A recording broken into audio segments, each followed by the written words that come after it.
Hi boys and girls. Okay, here's like a something I discovered today, quick tip sort of thing. Okay, so it's with my resins. If you don't know how to get to resins, give me one moment. This is new for me. You should be able to see the desktop now. Click on resins. We go to resins. Don't want it double opens like this. So here's my uniform formation GK2 settings. Sunlu standard white.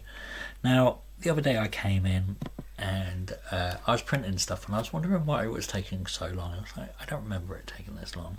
And when I had a look, so I had a look at my resin settings and everything was set a little bit high. By high I mean 3-second exposures.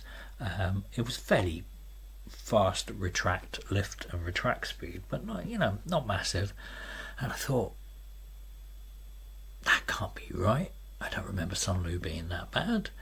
So I went back and I had a look and I had a little tweak before I started printing the next things. Now bear in mind, I think I actually had a look at the 50s. Oh, that's not bad actually. Oh, is it? Sorry.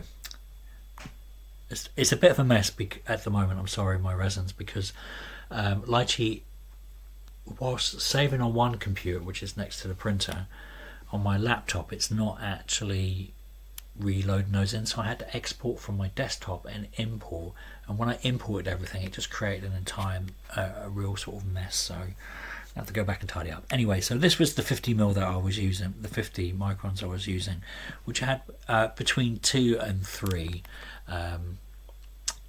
exposure time, like I have on the 3 back there basically. Let me start it.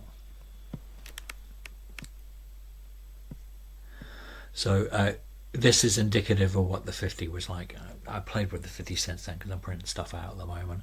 So it's 2 to 3 seconds print time and lift speed, which is not reasonable at 220. And I thought, why is it like this? Now, situation has changed since I last used the printer a few months ago. So more than a few months ago with this particular printer. So I didn't have an enclosure. I built an enclosure which is like a spray booth basically with an extractor fan that goes out the window. Last year it was just sitting on my desk near a window.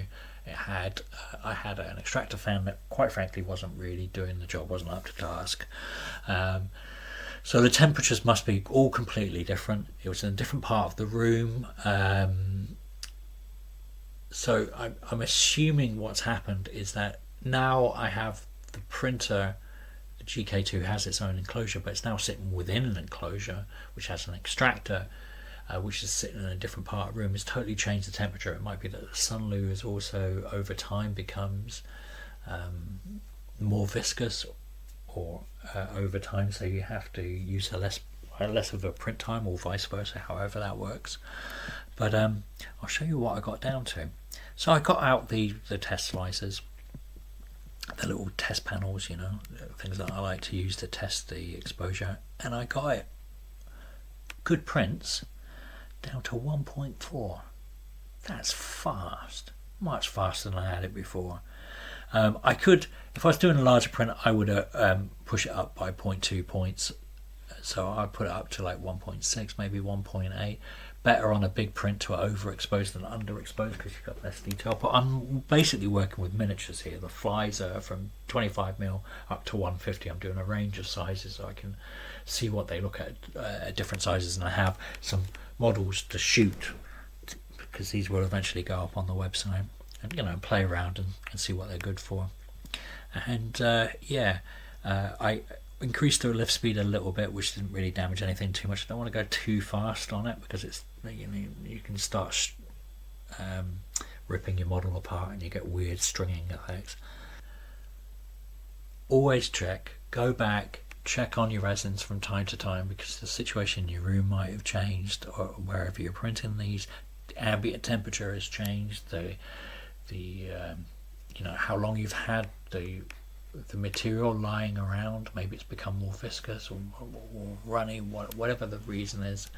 Things change, and it's worth to do a little calibration print every now and again just to see, because look, I got my Sunlu up to 1.4, which makes it a really fast resin, And Sunlu is not, it's not an expensive resin, but it gets really nice quality. I like the white in particular and the grey. I like the tones of them. The Sunlu grey has a much more clay feel to its grey than Elegoo's grey. Elegoo's grey looks more plasticky. It's more blue.